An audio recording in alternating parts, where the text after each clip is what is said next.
There is a verse in the Quran that appears 31 times in a single chapter, and once you understand why, you will never read that chapter the same way again. Open Surah Rahman, the 55th chapter of the Quran, and within its 78 verses, you will hit the exact same line over and over. Fabi, ayyi, rabbikuma Tukazziban. So which of the favors of your Lord will you deny? 31 times, not 29, not 33. 31 exact repetitions of one sentence, woven through a surah that is only 78 verses long. That means almost every second verse circles back to this same haunting question. Most people who recite this surah, or hear it recited in Taraweeh, or play it in the car on the way to work, let this repetition wash over them as if it were simply a poetic chorus, a kind of rhythmic hook the way a song repeats its refrain. But scholars across the centuries, from Ibn Kathir to Al-Qurtubi, have insisted this is not decoration. This is architecture. This is a deliberate, mathematically structured confrontation, and by the end of this video, you will see exactly how it is built, verse by verse, theme by theme, and why Allah chose to ask humanity and the jinn the same question 31 separate times instead of just once. Let's start with the basics, because context matters here more than almost anywhere else in the Quran. Surah Rahman takes its name from its very first word, Ar-Rahman, one of the names of Allah, meaning the most merciful, the source of boundless compassion that touches every single thing in existence, whether that thing acknowledges it or not.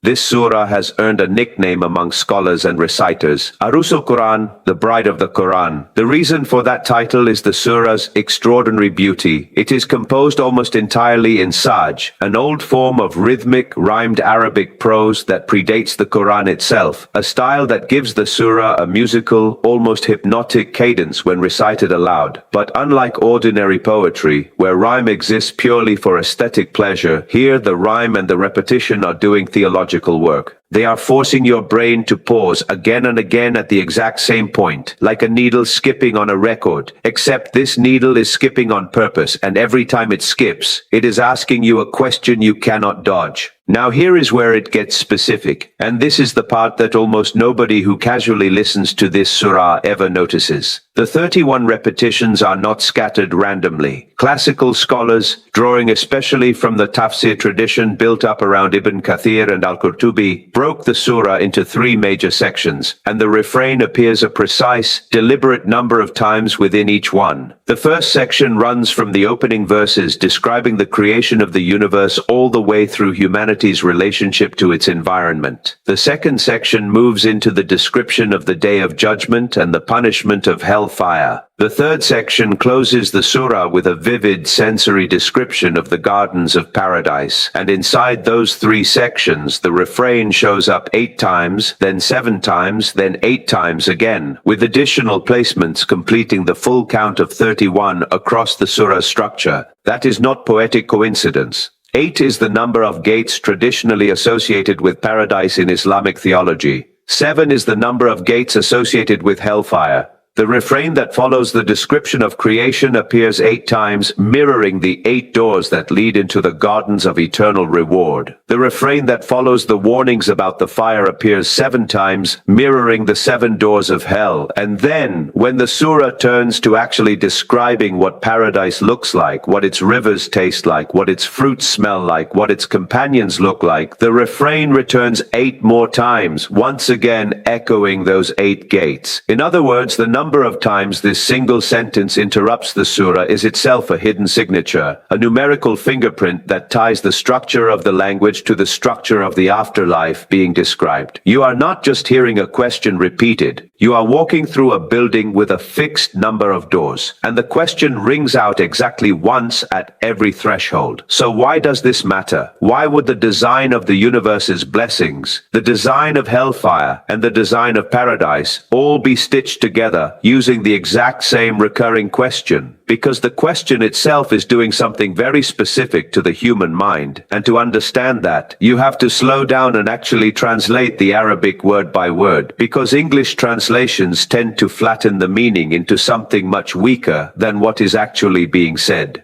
The phrase breaks down like this. Fabi means so by or so with. Ayyi means which. Allah is the plural of a word that means favor, blessing, bounty, but also carries a secondary and arguably more powerful meaning. Manifestation of power, evidence of capability. Rabbikuma means the Lord of you two, and that dual form, kuma, is critical because it is not addressing a single audience. It is addressing two audiences simultaneously. Humankind and the jinn, the unseen beings the Quran tells us were created from smokeless fire just as humans were created from clay. And finally Tukazziban, which means you both deny, or more precisely, you both actively call this a lie. Not simply forget, not simply overlook, but consciously, deliberately label something false, even when it stands directly in front of you. Put it all together and the literal sentence is something closer to, so by which of the favors and proofs of power of your Lord will the two of you call this a lie? That is a sharper, more confrontational sentence than the softened English translation most of us grew up hearing. This is not a gentle reminder to be thankful. This is a direct, legal-style cross-examination. It is the kind of question a prosecutor asks a defendant, who has already been shown the evidence and is still trying to claim innocence. Allah is not asking, do you appreciate these blessings? Allah is asking, given everything you have just been shown, which part of this are you actually going to have the audacity to deny?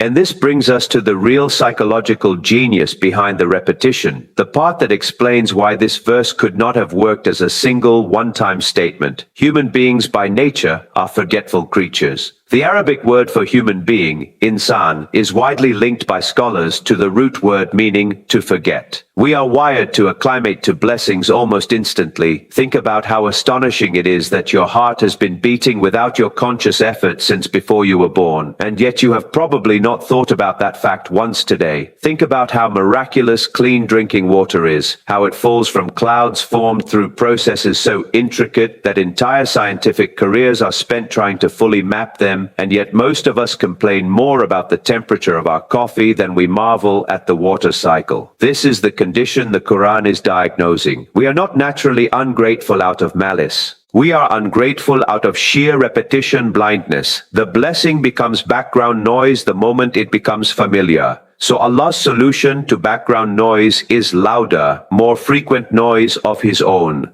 If forgetfulness is the disease, repetition is the prescribed medicine. Scholars have compared this technique to the way a teacher repeats a critical lesson to a distracted classroom. You do not explain something life or death important exactly once and then move on, hoping it sticks. You say it, you let the room settle, and then a few minutes later, you circle back and say it again, because you know attention drifts and memory leaks. Allah, knowing the human heart more intimately than any teacher could ever know a classroom, applies that exact same principle on a cosmic scale. Every single time the surah introduces a new wonder, whether it's the precise calculated orbits of the sun and moon, the balance built into the entire universe, the mountains anchoring the earth, the seas separated by invisible barriers, the fruits and grains growing from soil, or eventually the architecture of hellfire and the architecture of paradise, it slams the brakes immediately afterward with the same unavoidable interrogation. Which of these will you deny? Let's actually walk through some of the specific blessings this verse interrupts, because the content surrounding the refrain is just as important as the refrain itself, and most people skip straight to the famous line without absorbing what comes right before it. The surah opens by establishing that Ar-Rahman, the most merciful, taught the Quran itself, and then immediately moves to the creation of humanity and the teaching of speech, the ability to communicate complex ideas, something we take entirely for granted every single time we open our mouths. From there it moves to the sun and the moon, described as moving by precise calculation, hasban in Arabic, a term that implies mathematical exactness, not random drifting. Modern astronomy has only deepened how staggering this claim actually is. The orbital mechanics that keep our solar system stable enough for life to exist on Earth are governed by laws so exact that engineers use them today to land spacecraft on the surface of other planets with pinpoint accuracy. And right after this description, the refrain hits. So which of the favors of your Lord will you deny? Then comes the description of the stars and trees prostrating, an image of the entire created order being inherently submissive to its creator's design, followed again by the refrain, then the sky being raised and the balance, the mizan, being established, a balance the surah explicitly tells humanity not to transgress in their own dealings, linking cosmic order directly to human ethics, to fairness in trade and justice in judgment. Refrain again. Then the earth being spread out for creatures, fruits, palm trees with sheathed clusters, grain and fragrant plants, an entire inventory of agricultural blessing delivered in just a few lines. Refrain again.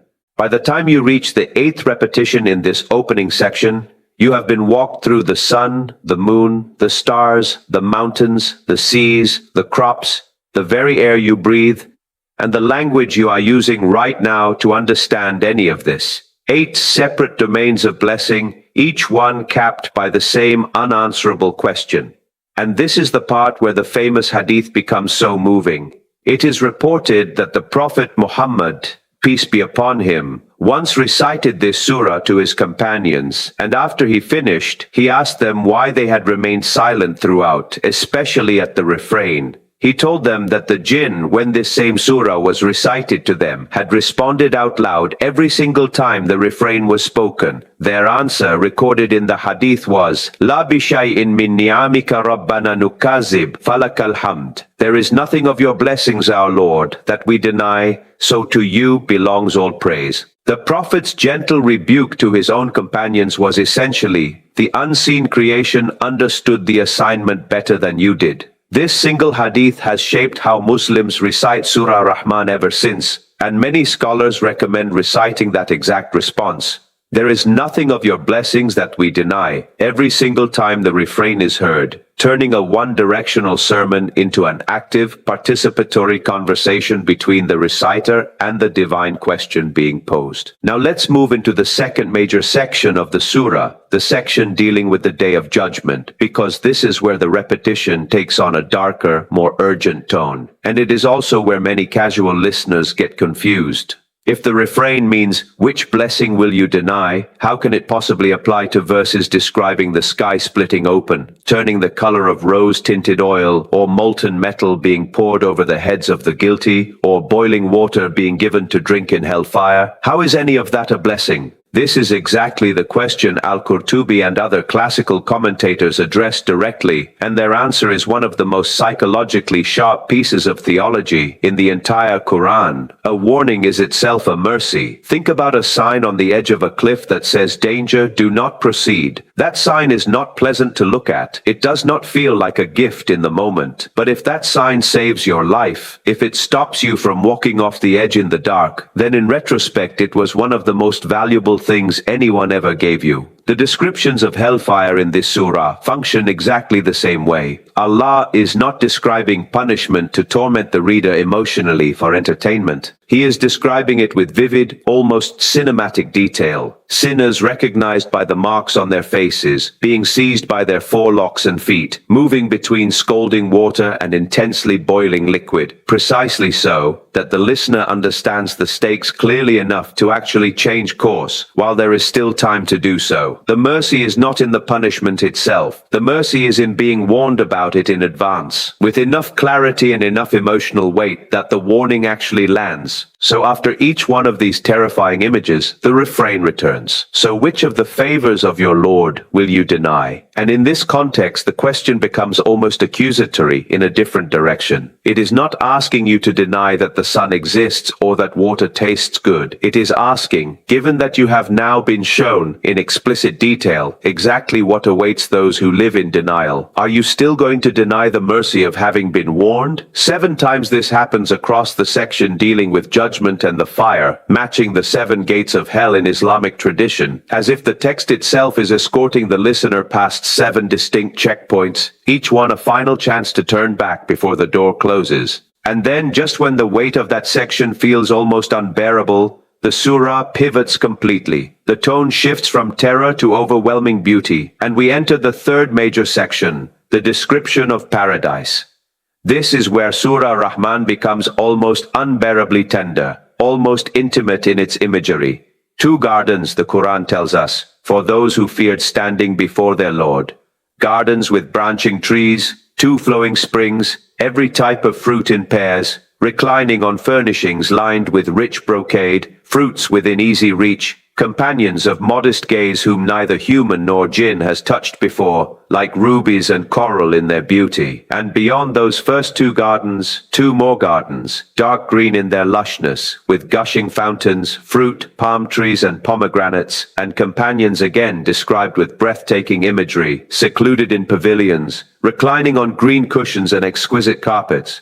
After almost every single one of these descriptions, the refrain returns one more time. So which of the favors of your Lord will you deny? This time the question feels less like an interrogation and more like an invitation, a final gentle nudge that says, look at everything that has been prepared, look at the detail, look at the care that has gone into describing comfort, beauty, companionship, and rest. Surely after seeing all of this, you cannot pretend none of it moves you. 8 times in this final section, mirroring once more the 8 gates of paradise, bringing the entire surah's repetition full circle. 8 after creation, 7 after the fire, 8 after paradise, with the surrounding verses completing the structure to land precisely on 31. The number is not arbitrary. It maps directly onto the architecture of the unseen world the surah is describing, turning the recitation itself into something like a guided tour, with the refrain functioning as a doorway you pass through again and again, never allowed to simply walk past without acknowledging where you are. There is another layer here worth sitting with, and it concerns who exactly is being addressed. Remember that dual form, rabbikuma, the Lord of you two. This is not a generic address to people, the way many other parts of the Quran speak broadly to humanity. This is a specific repeated address to 2 distinct categories of conscious, accountable creation, humankind and the jinn, together referred to in Islamic scholarship as thaqalain, the 2 weighty or significant ones, the 2 types of beings given free will, intellect, and moral responsibility. Every single animal, every plant, every star follows its nature automatically, without choice. Humans and jinn are different. They can choose to deny what is obviously true. They can look directly at evidence and decide consciously to call it false.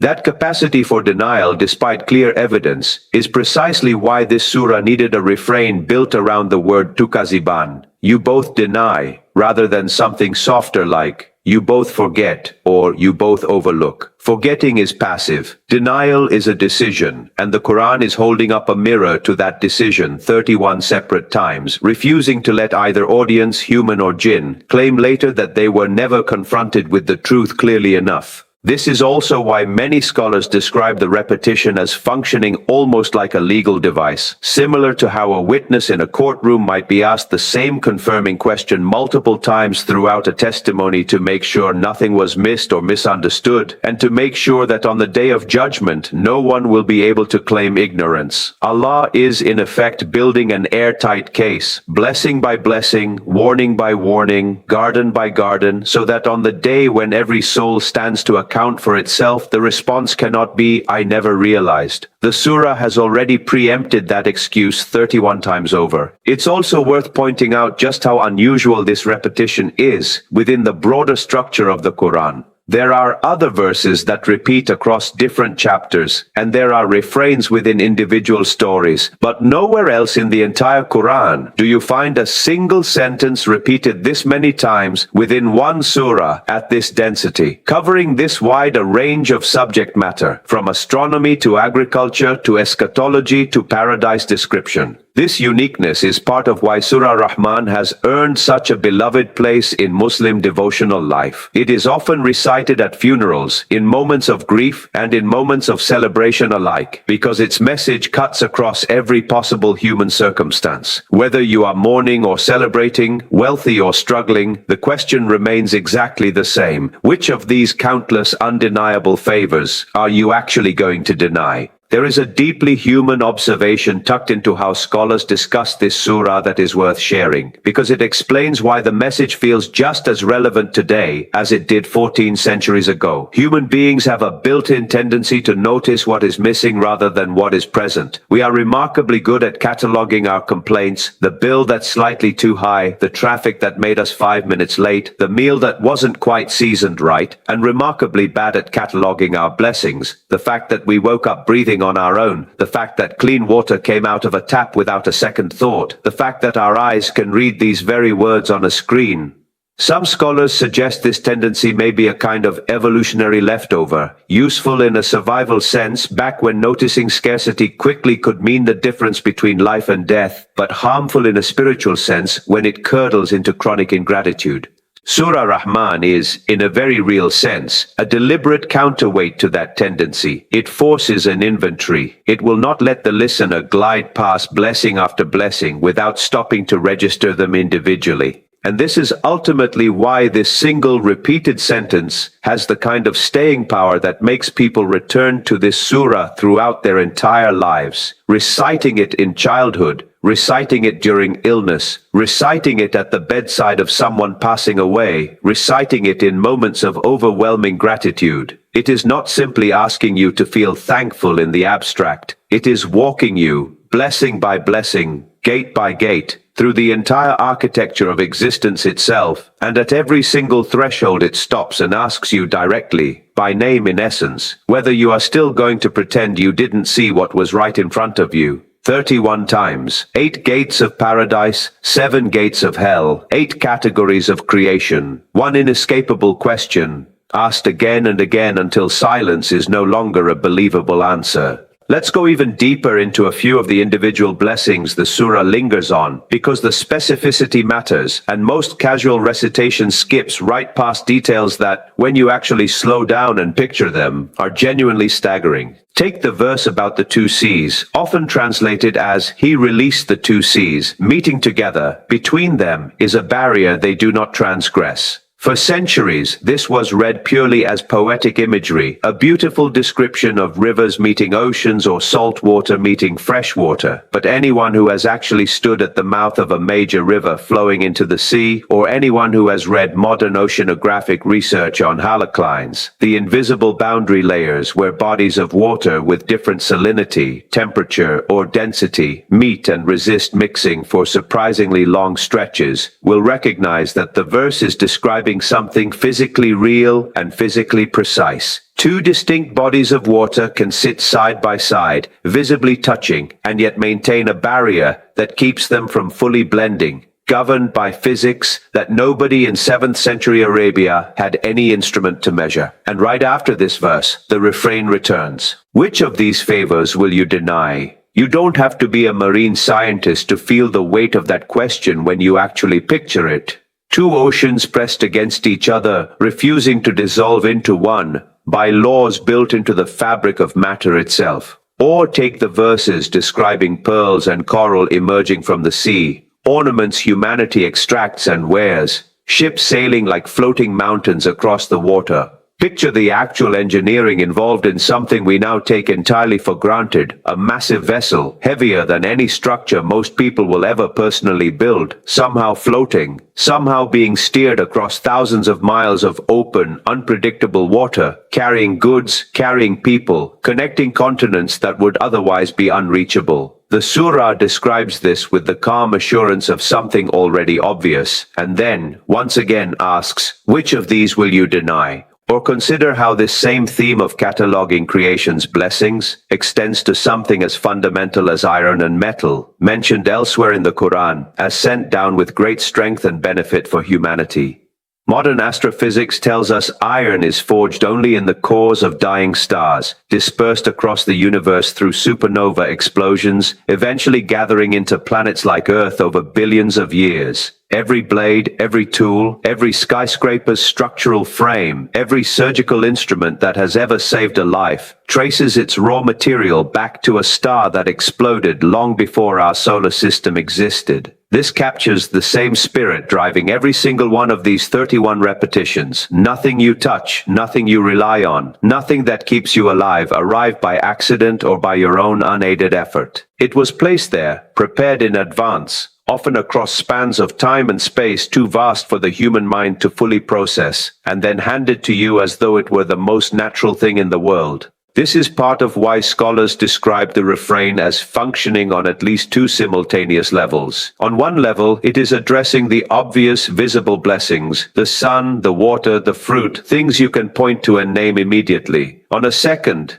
deeper level, it is addressing Allah's qudra, His raw power and capability, the underlying reality that makes all of those visible blessings possible in the first place. To deny a blessing is a kind of ingratitude, but to deny the power behind it, to attribute the sun's precise calculation to nothing but coincidence, to attribute the barrier between the two seas to nothing but chance, to attribute the entire intricate architecture of the universe to randomness with no underlying intention, is something far more serious in Islamic theology. It edges toward shirk, the association of power with something other than its true source, which is considered the gravest possible error a conscious being can make. This is why the same 5 words, repeated 31 times, can carry such different emotional weight depending on where you are in the surah.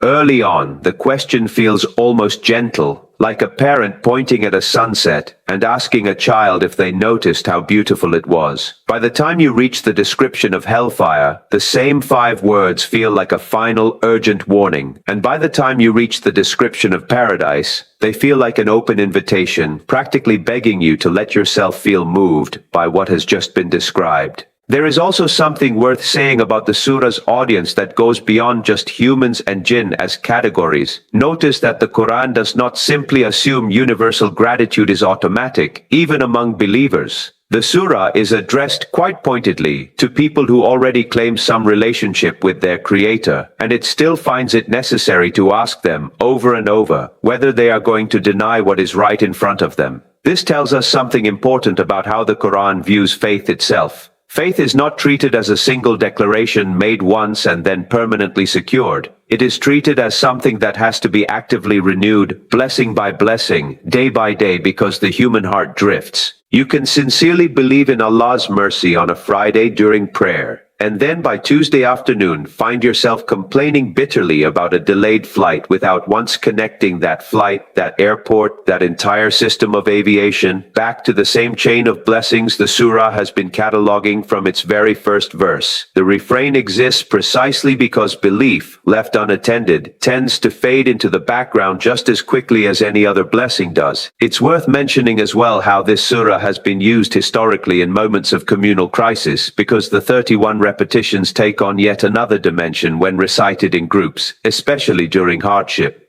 There is something powerful about an entire congregation, or an entire household, reciting this surah together and pausing together 31 times, to either say nothing in stunned silence the way the companions reportedly did at first, or to answer out loud the way the jinn are reported to have answered. In moments of collective grief, after a death, after a disaster, after a loss too large for ordinary words, many find that this surah's relentless return to the same affirming question becomes a kind of anchor. It does not ask the grieving to pretend the pain isn't real. The same surah, after all, contains some of the most vivid descriptions of punishment and consequence found anywhere in the Quran. But it surrounds that pain on every side with reminders that mercy was, is, and remains the dominant, overwhelming reality of existence, expressed right there in the surah's opening name, Ar-Rahman, echoed in essence 31 separate times throughout everything that follows. There is one more detail that deepens the picture even further, and it has to do with how this surah closes. After all 3 sections, after the 8, the 7, and the 8, the final verses turn toward praise of Allah's majesty and glory directly, without the refrain attached, almost as if the repeated question has finally done its job, and the surah can now rest in pure acknowledgement rather than ongoing interrogation. Blessed is the name of your Lord, owner of majesty and honor. The repeated question built the case, blessing by blessing, warning by warning, garden by garden, and the closing verse delivers the conclusion the entire surah has been building toward. Glory and praise, freely given, No longer something that needs to be extracted through repeated questioning, but something that flows naturally once the listener has actually paid attention to everything that came before. One last thought before we close, because it ties everything together. Notice that the surah never once argues for the existence of these blessings the way a debater might argue a contested point. It does not build a case using logic chains or philosophical proofs the way some other religious texts attempt to do. It simply names things, one after another: the sun, the moon, the stars, the trees, the balance, the earth, the fruit, the seas, the ships, the warnings, the fire, the gardens, the rivers, the fruit again, the companions, the cushions, trusting that the sheer accumulation weight of naming will do the convincing on its own. That is, in a way, the boldest possible rhetorical strategy available, because it assumes the listener is honest enough, once enough has been named, to admit that denial no longer makes sense. The question is not designed to trap you. It is designed to release you from the exhausting work of pretending you never noticed. So the next time you hear this surah recited, whether in a mosque, in a recording, or simply in your own quiet reading, try doing what the jinn reportedly did, and the companions, by the Prophet's own account, initially failed to do. When the refrain comes, don't let it pass by as background rhythm.